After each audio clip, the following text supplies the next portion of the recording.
Violence is the answer. Agree or disagree? 1, 2, 3. Agree. Disagree. What? Mended light. Ow.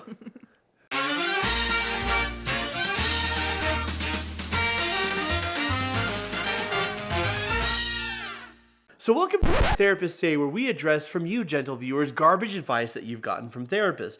One of you wrote in that a therapist told you about a bully that was tormenting your child, that violence is the answer. And I don't necessarily agree with this advice, but it seems like you do.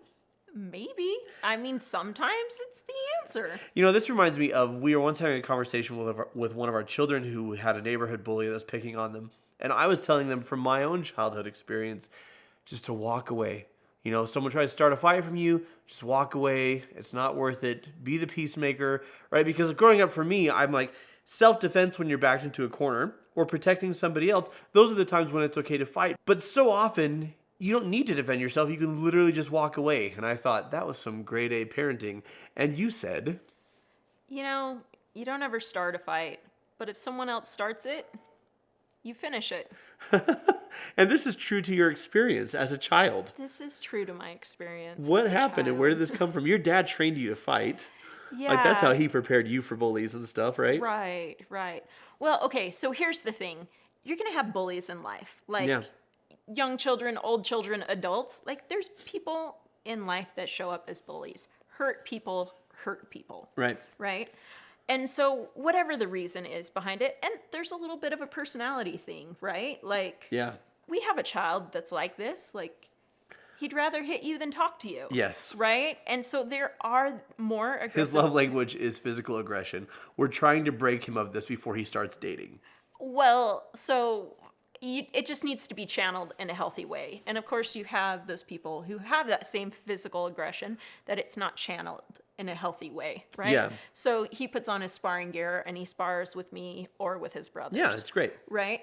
And so that's healthy. Okay, you're going to have those children that show up as bullies. And the question is, what do you do with them in your life? Yeah. And you're going to have the children who are more focused innately because of their personality type on relationships and having connecting relationships. So they are going to be far more sensitive to bullies, you know, the verbal, the making fun, Yeah. you know, that sort of thing. It hurts them deeply. It I was does. that child. And so, That was my entire elementary school experience. It was a nightmare. Ask me about it sometime. well, and so it bears saying, like, people who what they value is relationships and connection, that disconnection is going to be hard. But people who their love language is words of affirmation, it's going to be particularly devastating. Yeah. So you were a kid. There was one particular bully. Yeah. There's this bully who knocked me into swimming pools, gave me wet willies, spit on me, called me Butterball because, you know, I liked chocolate chip cookies and I was a squishy child. And he called me Butterball and teased me and made me cry. And anytime that I tried to tell a joke so I could fit in socially and the joke bombed, he would go Stee and call me Stee Boy, as in Stee Reich, like your joke was a strike, like in baseball, like a swing and a miss. And I was just miserable. And he was mean. He was physically, purposely mean. verbally tormented me and took pleasure in it. And I remember telling my mom about him, and she says, I'm going to call his mom. And I'm like, Mom, no, please don't. And she says, it's not what you think. I thought she was going to call his mom and be like, hey, your boy is a nightmare and you need to make him knock it off. Instead, she said, hey, would your son like to come over for ice cream? So he came over and we went out and we got ice cream with this kid. And she just spent time with me and this kid and just got to know him. And she's like, what do you like to do? He's like, I like to play Nintendo. She's like, Jono likes to play Nintendo. What are some of your favorite games? And suddenly once he's bonded with my mother, like, he left me alone after that, strangely, just because she showed him kindness. Whatever it was, it did the trick. And You weren't best buddies. we were never best buddies, but he stopped teasing me. And all throughout middle school, I was in a really rough middle school. There were fights several times a week. Vicious, like, grab people by the hair and slam their heads into lockers types of fights. Like, there was blood smears and everything. Like, it was campus police had their hands full. It was a rough neighborhood. I'm not kidding. Okay. And I told myself, I'm not going to get in a fight like that because Yeah. you would insult somebody and then they would have to fight physically. And I had the value, even from a young age, unless I'm protecting my life or somebody else's life, words aren't worth fighting over. They're not worth getting suspended over. They're not worth getting pounded over. And I was once playing a street basketball game where I threw a bullet pass down the court and I hit the scariest dude in the school on the side of the head because he cut in front of it. And I'm like, oh, please don't kill me. And I ran up to him and I'm like, I'm so sorry, are you okay? And he looks at me and he punched me in the face. And all the other kids go, fight, fight, fight, fight. Fight, fight, fight. Because that's what they were used to. Right. And I just walked away. I'm like, I'm not doing this. And, to his credit, he came up to me later. He's like, hey, are you okay? He's like, sorry, you know how it is. I just had to punch somebody. And I'm like, oh, yeah, man, been there 1,000 times. But that was my experience. Like, I didn't get in fights because I didn't think there's a lot worth fighting over. And so that's what I tried to instill in our kids. And to me, that was protective. Like, kill them with kindness, right? And when bullies are cruel to you, you're kind to them. And that either changes hearts or just shows that you're not going to change. But you had a different experience. Well, and I think all those points that you brought up are valuable and are valuable examples of how to show up. And I think it's also in alignment with who you are, right? Yeah. Because that isn't the way you express yourself. And not to be boys will be boys, because I don't see it that way. But there is typically a strong male personality type where that is how they handle things. Especially at that age, right? Is through the competition, through the physical aggression. And that's not who you were. And I honestly kind of think there's like a sixth sense, because my oldest brother is a lot like you, right? Yeah. And that's the same way he showed up. And it was offensive to him that they would fight, his peer group would fight over stupid things, or they'd say mean things. And it was, just a joke. But to him, it wasn't a joke. It was very hurtful, know? And so he had to find himself, in all of those dynamics. And for me, I have that closer personality type, right? Mm-hmm. My mom used to say about me when I was a kid that she'd rather hit you than look at you. Little bit aggression, it's mellowed out. She being you, that your mom used to say that you would rather hit people than look at them. Yeah. Right. And I always wanted to do martial arts, but instead my mom had to put me in dance. That's something for another video. It's okay. I do martial arts now. But your dad trained you. Yeah, a Trained little you bit. to defend yourself, yeah. Yeah, he did. And so, 9, 10, 11, 12 years old, that age where, girls have cooties and stuff like that. So we're playing at a park with a group of other kids, right? And my siblings are there and other kids are there. It's like this youth group get together. And so there was adults supervising, but the kids were just playing together. And this one little boy, I was 11 years old, this one little boy decided that he liked me, right? Which, that was gross. But his other friend was upset that he liked me and was like wanting to hang out with me and spend time with me.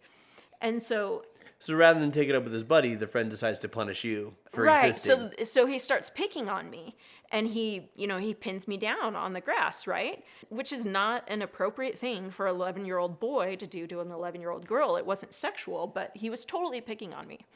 And so I pushed him off and I said, don't do that or I'm going to hurt you. And so he did it a second time. And I said, do not do that or I will hurt you.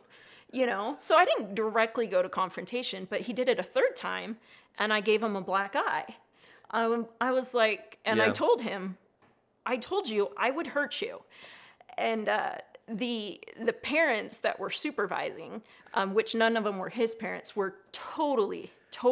Oh, of course they're gonna blame the girl and be like, I can't believe you gave him a black eye and this and that, and were like abhorrent. Like they were so offended. It was so terrible.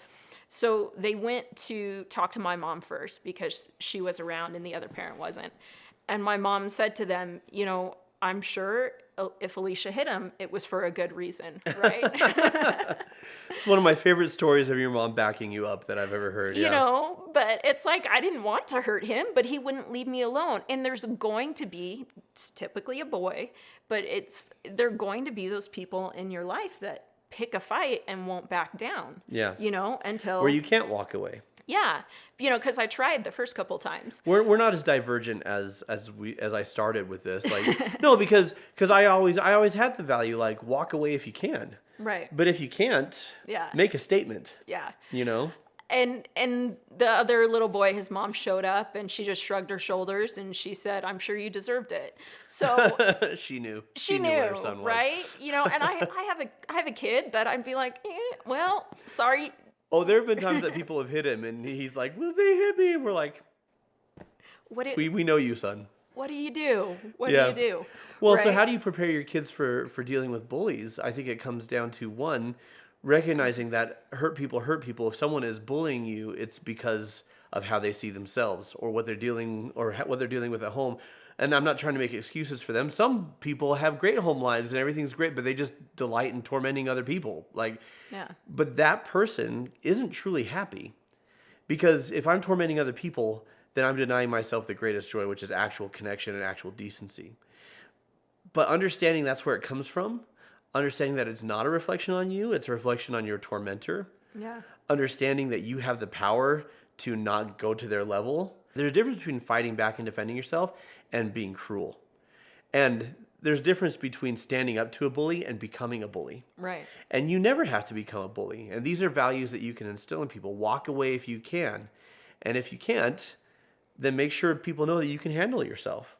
And I think there's value in learning to defend yourself, because that is how the world works. Like, that stands up in a court of law when you're an adult. If you have to defend yourself, like, okay. Yeah. So that was not the only fist fight I'd ever gotten into with a boy. I know. And my brother said to me, after I'd hit him, he was the other little boy. He was like, my brother's 2 years older than me.